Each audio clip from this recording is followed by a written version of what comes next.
کرنی ہے یا نہیں، لیکن جس رات میں آپ کی جگہ پہ لیٹا تھا مجھے یقین تھا کہ میں نے صبح اٹھنا ہی اٹھنا، میرا کوئی کافر بگاڑ نہیں سکتا۔ وجہ کیا تھی؟ نبی صلی اللہ علیہ وسلم نے فرمایا تھا علی میرے بستر پہ لیٹ جاؤ اور صبح جتنی بھی امانتیں میرے پاس پڑی ہیں یہ کافروں کو واپس کر کے ہجرت کر کے میرے ساتھ آ جانا۔ ان الفاظ پہ مجھے اعتماد اتنا تھا کہ میں نے صبح کرنی ہی کرنی ہے۔ اعتماد دیکھیے، اللہ کے نبی صلی اللہ علیہ وسلم کی بات پہ یقین دیکھیے، آپ کا ساتھ بھی دیا۔ ہجرت کے بعد سب سے پہلا معرکہ غزوہ بدر، رسول اللہ صلی اللہ علیہ وسلم نے جن 3 صحابہ کو سب سے پہلے نکالا ان میں اپنا داماد حضرت علی بھی موجود تھے۔ سب سے آگے 3 صحابہ کو نکالا، حضرت علی کو بھی کہا جاؤ تم میرے کزن بھی ہو، چچا زاد بھی ہو، لیکن یہ میدان ایسا ہے، ایسا نہیں کہ لوگوں کے بچوں کو آگے چلا دو اور اپنے بچوں کو پیچھے رکھ دو، ایسا نہیں ہوتا۔ یہ اللہ کا نبی ہے۔ حضرت علی رضی اللہ تعالیٰ عنہ کو آگے بھیجا، تلوار دی، مقابلے میں 3 کافر نکلے، حضرت علی رضی اللہ تعالیٰ عنہ نے اپنے مد مقابل کو مارا اور فاتح ہوئے، مد مقابل کو شکست دی۔ حضرت علی رضی اللہ تعالی عنہ کی تلوار سے اس کی موت واقع ہوئی۔ غزوہ بدر، غزوہ خندق پہ اپنے مد مقابل کو بچھاڑا، مارا۔ شجاعت اور بہادری، جنگیں اور نبی صلی اللہ علیہ وسلم کا ساتھ اور اسلام کے لیے ساری زندگی تلوار کو ننگا رکھا۔ یہ حضرت علی رضی اللہ تعالیٰ عنہ، اور وہ جنگ غزوہ خیبر اس کو ساری دنیا جانتی ہے، غزوہ خیبر کو ساری دنیا جانتی ہے۔ رسول اللہ صلی اللہ علیہ وسلم بنفس نفیس خود صحابہ کرام کو لے کے خیبر میں گئے، یہودیوں سے مقابلہ، صحابہ کرام بیٹھے ہیں، لیٹ ہو گیا، قلعہ فتح نہیں ہو رہا،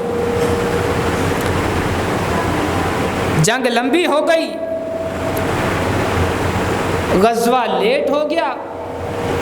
رات کے وقت رسول اللہ صلی اللہ علیہ وسلم نے اپنے صحابہ کو جمع کیا، صحابہ جمع ہوئے، آپ نے فرمایا ایک جملہ ارشاد فرمایا، یہ جملہ حضرت علی رضی اللہ تعالی عنہ کی عظمت کے بارے میں سننے والا ہے، اور میں کہتا ہوں کہ حضرت علی رضی اللہ تعالی عنہ کی عظمت اور رفعت کے بارے میں کوئی حدیث نہ ہوتی، صرف یہ ایک لائن کا نبی صلی اللہ علیہ وسلم کا جملہ ہی آپ کی عظمت کے لیے کافی ہے۔ کیا فرمایا؟ صحابہ جمع ہیں سارے،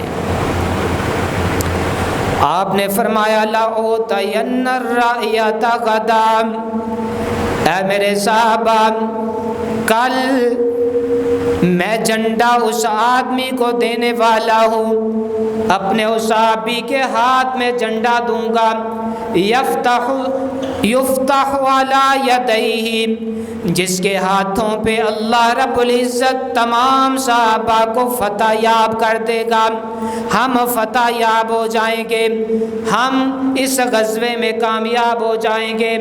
ایک بات آپ نے یہ ارشاد فرمائی، اور دوسری بات آپ نے ارشاد فرمائی جس آدمی کو میں جھنڈا دینے والا ہوں وہ ایسا آدمی ہے یحب اللہ ورسولہ، وہ بندہ اللہ سے بھی محبت رکھتا ہے اور اس کے رسول سے بھی محبت رکھتا ہے۔ سرٹیفکیٹ کون دے رہی ہے؟ کون سی زبان دے رہی ہے؟ جس میں شک ہی نہیں ہے۔ حضرت علی رضی اللہ تعالیٰ عنہ کی شان کے بارے میں، ایک رائی کے دانے کے بارے میں گستاخی کرنے والا منافق ہو سکتا ہے، مومن نہیں ہو سکتا۔ اور وہ جاہل ہو سکتا ہے جو حضرت علی رضی اللہ تعالی عنہ کی شان میں ایک رائی کے دانے کے برابر بھی کمی کرتا ہے۔ یہ سرٹیفکیٹ میں آپ کہتے ہیں کہ ہمیں اللہ اور اس کے رسول سے محبت ہے، لیکن ہم اس دعوے میں سچے ہیں یا جھوٹے ہیں ہمیں کیا پتہ۔ لیکن حضرت علی رضی اللہ تعالی عنہ کے اس دعوے کی گارنٹی کہاں سے ہے؟ زبان نبوت سے، کہ حضرت علی واقعتاً اللہ سے بھی محبت رکھتے ہیں اور اس کے رسول سے بھی محبت رکھتے ہیں۔ اور اگلا جملہ اس سے بھی کمال، میں نے کہا کہ حضرت علی رضی اللہ تعالیٰ عنہ کی شان کے بارے میں کوئی بات نہ ہوتی، یہ ایک لائن کا جملہ اللہ کے نبی کا ان کی شان کے بارے میں کافی۔ فرمایا کل جس کو میں جھنڈا دینے والا ہوں وہ اللہ اور اس کے رسول سے محبت رکھتا ہے، اللہ اور اس کا رسول اس سے محبت رکھتا ہے۔ یہ جملہ اس سے بھی کمال جملہ ہے۔ جملہ سمجھ آیا ہے؟ وہ اللہ اور اس کے رسول سے محبت رکھتا ہے، اللہ اور اس کا رسول اس سے محبت رکھتا ہے۔ اس سے بڑھ کر کیا شان ہو سکتی ہے؟ اس سے بڑھ کر حضرت علی رضی اللہ تعالیٰ عنہ کی فضیلت کیا ہو سکتی ہے؟ گارنٹیڈ بات، سرٹیفکیٹ اور زندگی میں۔ اور دیکھیے ہر صحابی الگ پھول ہے، اس کی الگ خوشبو اللہ نے بنائی۔ عمر فاروق رضی اللہ تعالیٰ عنہ کا مقام اور مرتبہ اپنی جگہ پہ، اور کہہ دینے میں کوئی حرج نہیں کہ رسول اللہ صلی اللہ علیہ وسلم کے بعد اہل سنت کے موقف کے مطابق حضرت ابو بکر صدیق تمام صحابہ سے افضل ہیں، ان کے بعد عمر فاروق رضی اللہ تعالیٰ عنہ تمام صحابہ سے افضل ہیں، ان کے بعد عثمان غنی رضی اللہ تعالیٰ عنہ تمام صحابہ سے افضل ہیں، ان تینوں کے بعد حضرت علی رضی اللہ تعالیٰ عنہ تمام صحابہ سے افضل ہیں۔ یہ ہمارا موقف ہے، اور موقف کس کے مطابق؟ قرآن و سنت کے مطابق۔ ہمارا ان جاہلوں سے کوئی تعلق نہیں جو اپنی مرضی کرتے ہیں صحابہ کی شان اور عظمت کے بارے میں، اور حضرت علی رضی اللہ تعالیٰ عنہ کے بارے میں بک بک کرتے ہیں۔ ہمارا ان کے بارے میں کوئی تعلق نہیں۔ حضرت علی رضی اللہ تعالیٰ عنہ، ان کا مقام اور مرتبہ عمر فاروق رضی اللہ تعالیٰ عنہ بھی موجود ہیں، دیگر صحابہ بھی موجود ہیں۔ کہتے ہیں اگلی صبح ہوئی، اگلے دن صبح جب جھنڈا ملنا تھا، تمام کے تمام صحابہ یہ خواہش کرتے تھے کہ جھنڈا مجھے دیا جائے، اس وجہ سے کہ اس کے پیچھے خوشخبری بہت بڑی تھی۔ یہ جو الفاظ میں آپ کو بتا چکا۔ عمر فاروق رضی اللہ تعالیٰ عنہ کہتے ہیں میں نے پوری زندگی کبھی بھی امارت کی خواہش نہیں کی کہ مجھے امیر بنایا جائے، لیکن اس موقع پہ میری بھی خواہش تھی کہ کاش یہ سعادت مجھے نصیب ہو جائے جو اللہ کے نبی نے الفاظ بولے۔ صحابہ جمع ہیں اور سارے صحابہ گردن اٹھا کے بیٹھے ہیں کہ آج پتہ نہیں کس کا نام لیا جائے گا۔ اگلی صبح آپ نے پوچھا این علی ابن ابی طالب، مجھے علی نظر نہیں آ رہے، علی کہاں ہے؟ صحابہ نے بتایا اللہ کے پاک پیغمبر، علی کی آنکھیں دکھتی ہیں، آنکھیں خراب ہیں، وہ اپنے خیمے میں موجود ہیں۔ آپ نے فرمایا علی کو لایا جائے۔ حضرت علی رضی اللہ تعالیٰ عنہ آپ کی خدمت میں حاضر ہوئے۔ آپ اپنا لعاب دہن علی کی آنکھوں میں ڈالتے ہیں۔ حضرت علی رضی اللہ تعالیٰ عنہ فرماتے ہیں میری آنکھیں ایسے صحیح ہو گئیں جیسے زندگی میں کبھی خراب ہوئی ہی نہیں تھی۔ آپ کے لعاب دہن کی برکت سے میری آنکھیں فوراً صحیح۔ فرمایا علی یہ جھنڈا لے جاؤ، تم امیر ہو، جھنڈا لے جاؤ، جا کے سب سے پہلے ان کو اسلام کی دعوت دو، اگر وہ تمہاری بات مانے تو پھر جنگ نہیں کرنی۔ اس موقع پہ آپ نے فرمایا تھا، اس موقع پہ اسلام کس قدر امن کا دین ہے اور کس قدر سیدھا اور سادہ دین ہے۔ آپ نے فرمایا اے علی، اگر آپ کی وجہ سے اللہ نے کسی ایک بندے کو ہدایت دے دی، خیر لک من حمر النعام، عرب کی بہترین متاع، بہترین سامان سرخ اونٹ، ایک بندے کو ہدایت مل جائے تمہاری وجہ سے، یہ عرب کی بہترین متاع سرخ اونٹوں سے کہیں بہتر ہے۔ ایک آدمی کا ہدایت یافتہ ہو جانا، ایک آدمی کا راہ راست پہ آ جانا سرخ اونٹوں سے بہتر ہے۔ اور علی رضی اللہ تعالی عنہ نے صحابہ کو ساتھ لیا، پہنچ گئے، مرحب نکلا، مرحب۔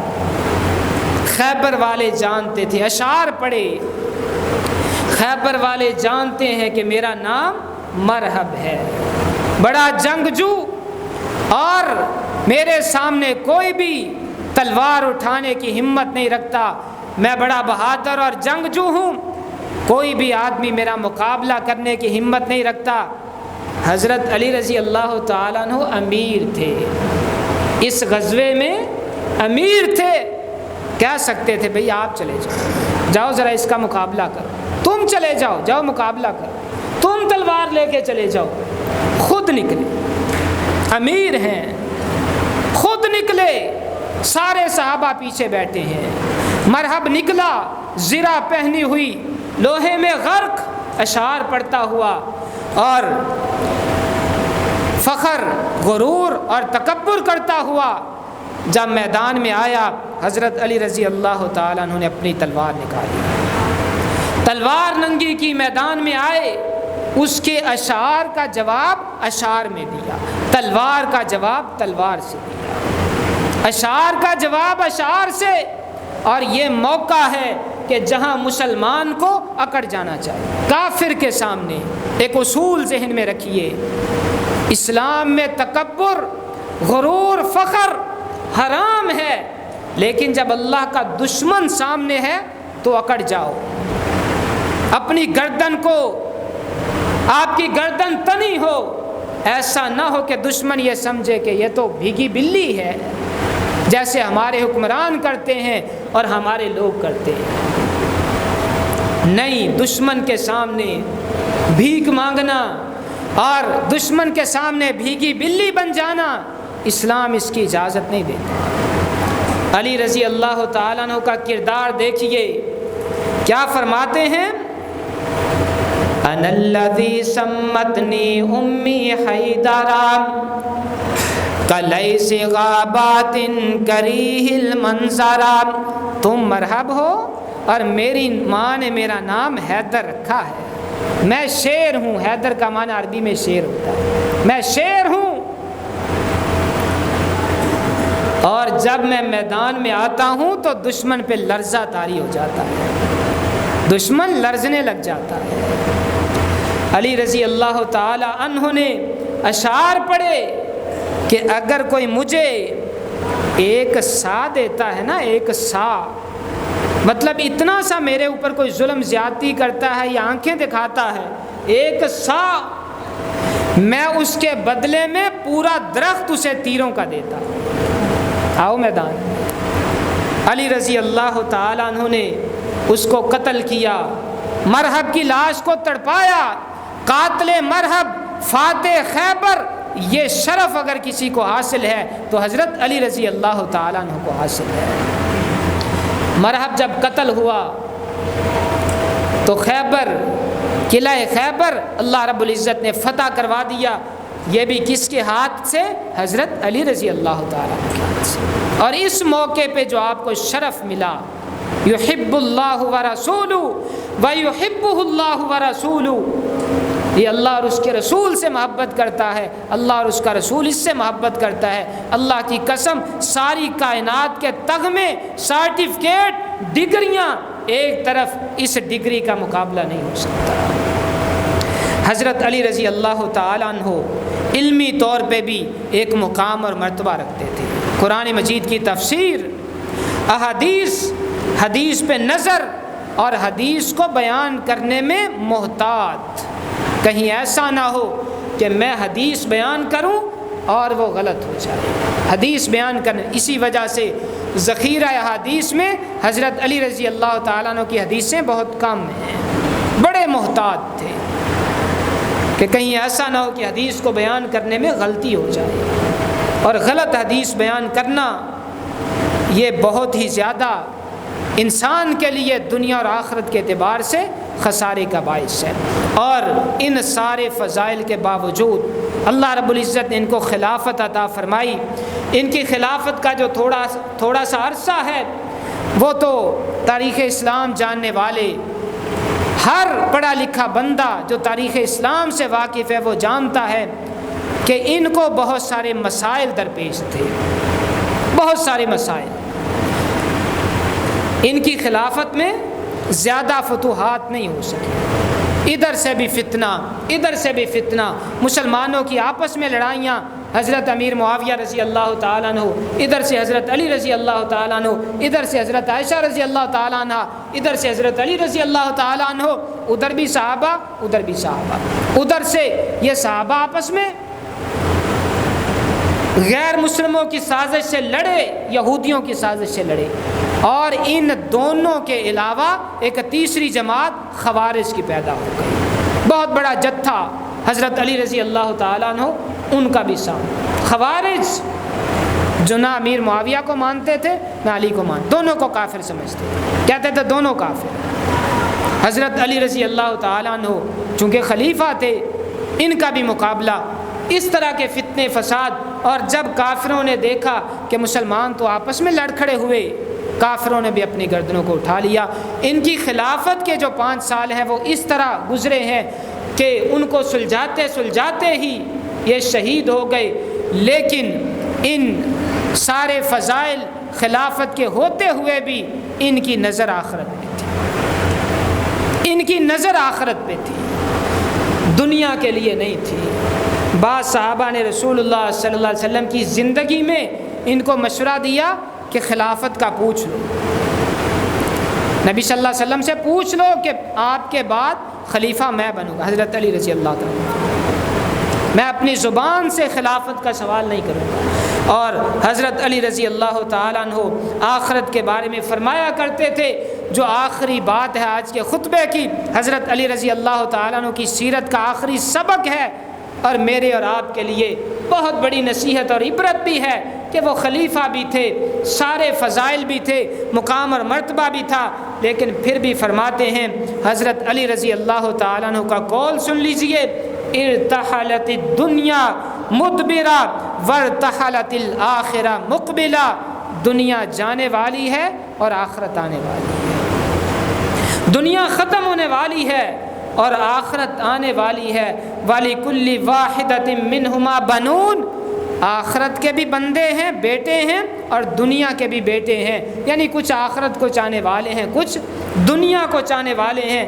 حضرت علی رضی اللہ تعالیٰ عنہ فرماتے ہیں، کونوا من ابناء الآخرہ ولا تکونوا من ابناء الدنیا، آخرت کے چاہنے والے بن جاؤ، دنیا کے چاہنے والے نہ بنو، آخرت پہ نظر رکھو، دنیا کے چاہنے والے نہ بنو۔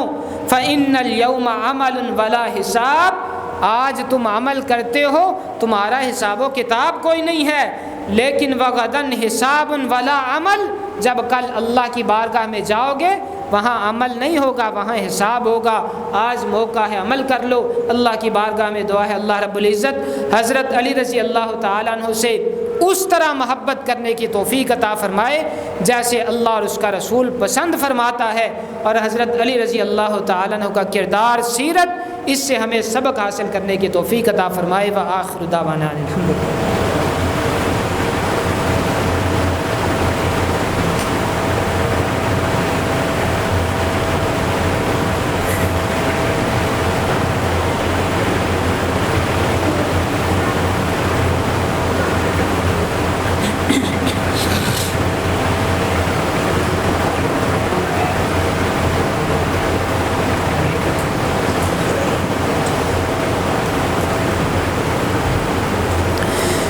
إن الحمد لله نحمده ونستعينه ونستغفره ونعوذ بالله من شرور أنفسنا ومن سيئات أعمالنا من يهده الله فلا مضل له ومن يضلله فلا هادي له وأشهد أن لا إله إلا الله وحده لا شريك له وأشهد أن محمدا عبده ورسوله أرسله بالحق بشيرا ونذيرا بين يدي الساعة من يطع الله ورسوله فقد رشد واهتدى ومن يعص الله ورسوله فقد ضل وغوى فإنه لا يضر إلا نفسه ولا يضر الله شيئا سبحانك لا علم لنا إلا ما علمتنا إنك أنت العليم الحكيم اللهم صل على محمد وعلى آل محمد كما صليت على إبراهيم وعلى آل إبراهيم إنك حميد مجيد اللهم بارك على محمد وعلى آل محمد كما باركت على إبراهيم وعلى آل إبراهيم إنك حميد مجيد ربنا لا تؤاخذنا إن نسينا